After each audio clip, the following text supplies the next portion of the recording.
Hello mga moy! Eto nga, live update nga pala sa akin. Bakit ang tagal ko na namang walang vlog, di ba? Nagtataka din ba kayo? Pero eto, magkukwento nga pala ako. Yung mga last upload ko nga pala, nakita nyo naman na gumagawa nga pala kami ng cart. Tapos, alam nyo ba, hindi na namin itutuloy yon at magkukwento na nga lang pala ako. Gagawa na lang ako ng separate video doon. Paalis na nga pala ako ng bahay at eto nga pala, may pasok nga pala ako today. Pero magtitinda kami. Itong isang subject na to, part nga pala siya ng implementation namin dahil entrep student nga kami. May nagtitinda nga pala ng drinks sa amin, snacks, at saka nga pala rice meal. Pero yung tatlong grupo, andito lang sa Maykamba High School at nasa harapan nga lang din kami. Originally talaga kami, nagtitinda nga din pala kami ng drinks, kaso nabuwag nga pala yung grupo namin, kaya sumali na nga lang pala ako dito sa may Tahoe Blocks na group. So bale, ito na nga pala yung offer ko, itong tofu, yung drinks na ititinda sana namin ng group namin, wala na, nabuwag yung grupo namin at ayun nga, magkukwento nga pala ako at gagawa ko ng separate na video doon. Hindi nga pala sana mabubuwag yung grupo na yon kung magtitinda nga lang pala kami doon sa may harapan ng school namin kasi napaka-affordable lang din ang ino-offer namin sa mga student. So hindi ko na nga lang pala babanggitin bakit nga pala kami napunta dito sa may harapan ng Kamba High School para wala na nga lang din issue. Nang ginawa nga pala namin yung product or yung business plan paper namin, target market namin is college student, pwede rin sa high school pero pinaka-target talaga is mga college.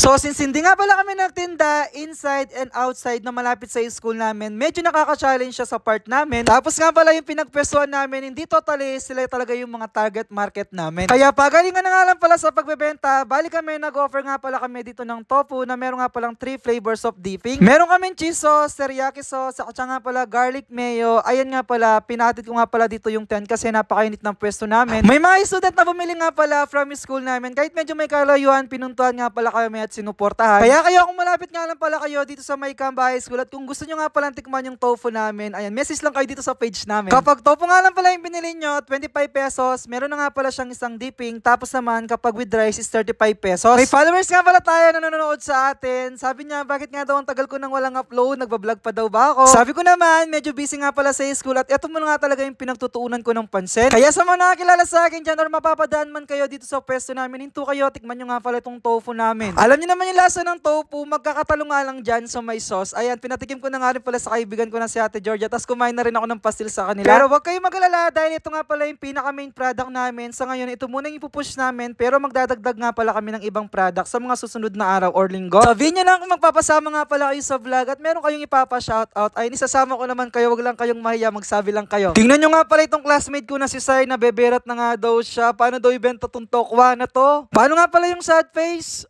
Ganun pala yun na. Pag meron nga pala ng order, tsaka nga lang pala namin lulutuin para hindi kagad tumigas. Tapos ayun, shoutout na rin sa mga student dito na nakakilala sa akin. Buti na lang talaga, kilala pa nila ako. Ang tumatak daw sa kanila talaga yung mga panahon nag-work pa talaga ako sa McDonald's. Yung mga students sa Kamba National High School, puntahan nyo nga pala kami. Andito lang kami sa may harapan ninyo para matikman yung tokwa namin. Sinatito ako, ayan, bumili din pala ako sa kanila ng snacks. Ito nga pala yung nachos with cheese nila na may drinks na 35 pesos lang to, try nyo din. Pina-order nga pala namin yung instructor namin. Nag-order nga pala siya ng 2 order ng tokwa, tapos 2 flavor nga pala ng dipping shot. Thank you nga pala kay Ma'am Nelian. Napaka-supportive nga nung isang araw pa talaga namin kunontrata yan na bumili nga pala siya sa amin para may benta kami sa first day. Bumalik nga pala ulit si ate at nagustuhan nga daw ng anak niya, tapos 2 order na yung in-order niya. Thank you nga pala sa mga nakigulo nga pala nung first day namin. Hindi ko na nakuha na ng mga picture yung iba. Maraming salamat!